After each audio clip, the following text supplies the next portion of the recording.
দু-তিন দিন আগেই চলে গিয়েছিলাম বিবেক মেলাতে। আমাদের সিউড়িতে বিবেক মেলা বেশ কিছুদিন হলো চলছে আর চলবে 7ই ডিসেম্বর পর্যন্ত। আমার তো এই নিয়ে 2-3 বার ঘোরা হয়ে গেল। আর সেদিন গিয়ে প্রথমে চলে গিয়েছিলাম এই দোকানটায়। আমি তো ঘর সাজাতে ভীষণই ভালোবাসি, তো এই দোকানটায় টেবিল ক্লথ, পর্দা, কুশন কভার, ফ্রিজ কভার আরও অনেক সুন্দর সুন্দর জিনিস ছিল। তো সেখান থেকে বেশ কিছু জিনিসপত্র নিয়ে চলে এসেছিলাম এই দোকানে।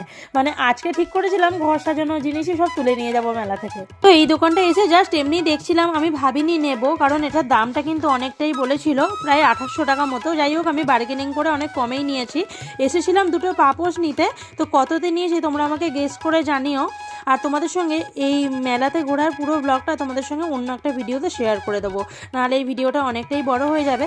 আর আমার ওই আগের দোকানটা থেকে এই টেবিল ক্লথটা নিয়ে এসেছিলাম, আরও অনেক কিছু এনেছি। সব ভিডিও তোমাদের সঙ্গে আস্তে আস্তে শেয়ার করব। তো কেমন হয়েছে অবশ্যই কিন্তু কমেন্ট করে জানিও। আর তোমরা কারা কারা আমার মতো এরকম ঘর সাজাতে ভীষণই ভালোবাসো সেটা কিন্তু জানাতে ভুলো না। চলো টাটা বন্ধুরা, দেখা হবে আবার একটা নতুন কোনো ভিডিওতে।